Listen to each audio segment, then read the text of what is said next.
Olá, povo lindo de Deus. Vamos dar continuidade ao estudo que nós começamos, ao tema que nós iniciamos no vídeo passado, que nós falamos para vocês que vamos analisar os problemas da igreja de Corinto. A igreja que ficou lá atrás, um povo que ficou lá atrás, eles são antes daquele cumprimento do primeiro pacto, viveram naquela época, mas os problemas da igreja, o que acontece, são basicamente os mesmos da igreja de hoje, se não tomarmos cuidado. Se não termos cuidado, se não ficarmos atentos para as fraquezas do homem e do ser humano, nós vamos cair nos mesmos erros sempre, porque a igreja do Senhor Jesus Cristo é composta pelos seus escolhidos, que são humanos. E nós vivemos numa constante luta de carne e espírito, então temos que estar sempre alertas para que a nossa carne não seja ativada e com isso não venhamos a ter os mesmos problemas da igreja de Corinto. O problema de hoje, problema do que nós vamos detectar no vídeo de hoje, se encontra bem no capítulo 2. E nós já fizemos um vídeo também com esse título, A Igreja da Mamadeira, porque Paulo chama aquela igreja de meninos em Cristo e de crentes carnais. E Paulo diz que não podia dar a eles nenhum alimento sólido. E nós vamos ver que ali são identificados dois tipos de crentes. Eram pessoas que pertenciam à igreja. Então eram dois tipos de crentes, os crentes carnais e os crentes naturais.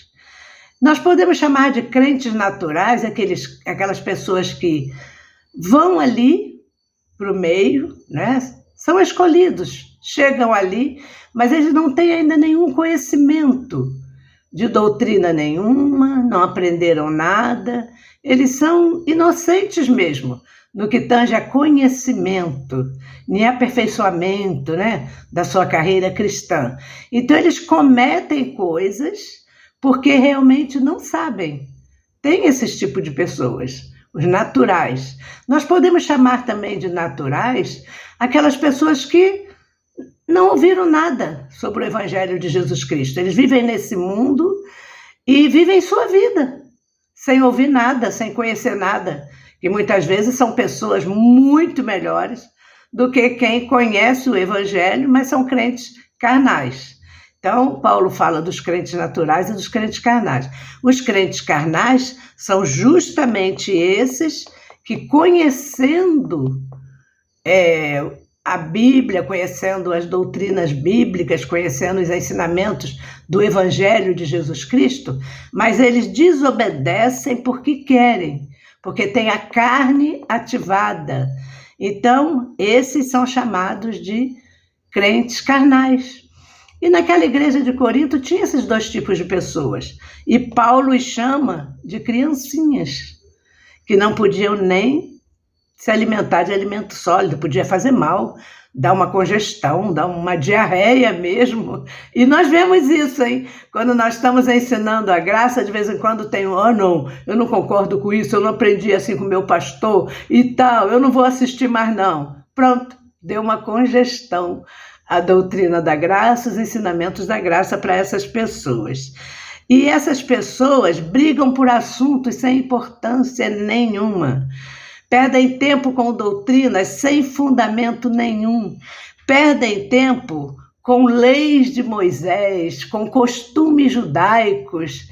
E se não praticar, e se não fizer, e pode isso, pode aquilo, Paulo chama de criancinhas em Cristo, porque perdem tempo com assuntos que não têm nenhuma edificação para a sua vida.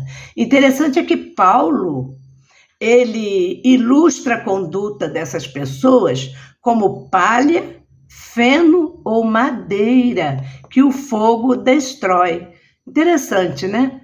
As obras dessas pessoas são como feno, palha e madeira, e o fogo facilmente destrói.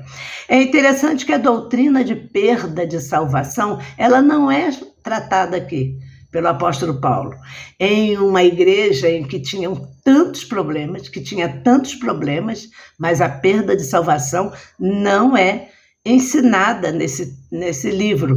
Vale a pena nós prestarmos atenção disso, porque Paulo está falando ali de obras que o fogo provará. E então será provado e mostrado as boas e as más obras de cada um. E Paulo diz que o fogo queimará as más obras. Mas ainda que as más obras sejam destruídas, a pessoa se salvará como que pelo fogo. Olha, queridos, a doutrina da graça de Deus. Obras boas ou más, nada tem a ver com perda de salvação.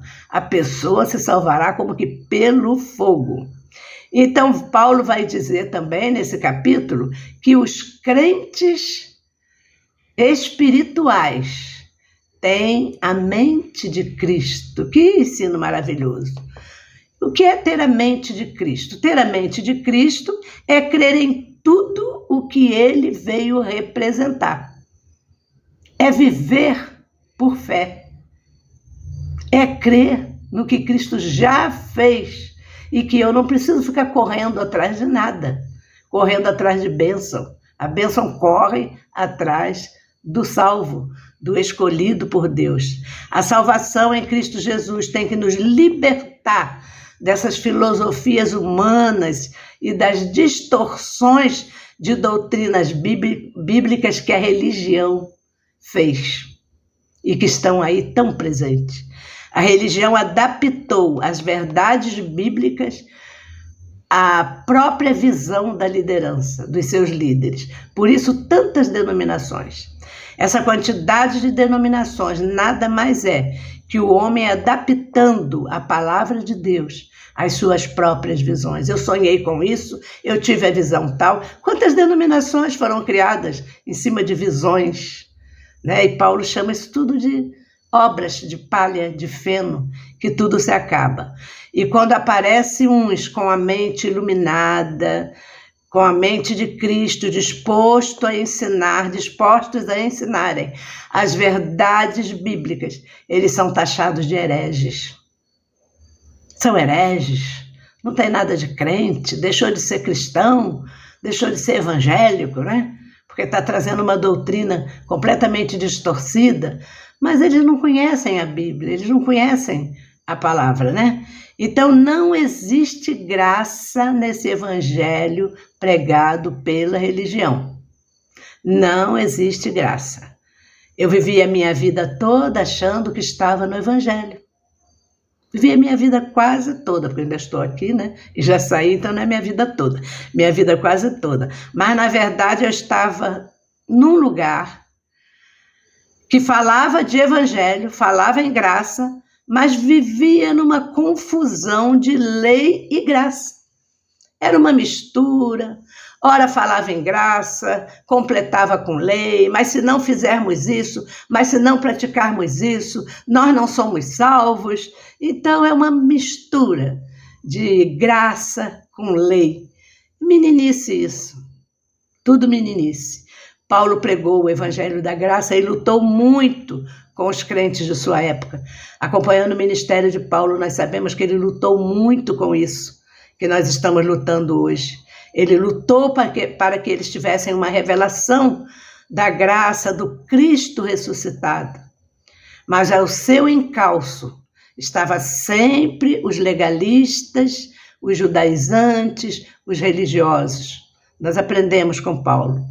Você precisa praticar isso, você precisa praticar aquilo. Se você não praticar a lei de Moisés, você não é salvo, porque eles criam mais em Moisés do que no próprio Cristo. Eles adoravam mais o templo do que ser templo do Espírito Santo de Deus. Jesus disse: ninguém pode vir a mim se o Pai não enviar.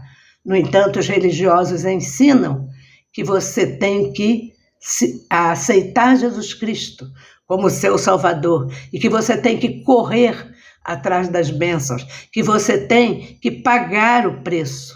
Então, assim como Paulo disse, que eles tinham zelo por Deus, mas não tinham nenhum entendimento, assim também as igrejas de hoje, os religiosos de Deus, têm um zelo por Deus. Eu vou fazer a obra de Deus, eu não posso faltar porque eu tenho que fazer a obra de Deus, e quanto mais eu for orar, mais bênção, mais Deus olha para mim, e eu tenho que fazer, eu tenho que fazer, eu tenho que fazer.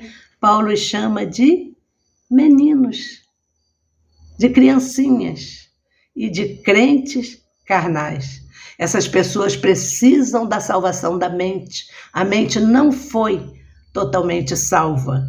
Eles precisam ter a mente de Cristo para poder crescer, deixarem de ser meninos em Cristo e dizer como Paulo: antes eu falava como menino, eu vivia como menino, mas depois que cheguei a ser homem, acabei com as coisas de menino. Vamos acabar, queridos, com as coisas de meninos e olhar para o Cristo ressuscitado e ser gratos pelo que Ele fez por nós. Vivamos em graça, amados, graça sobre graça.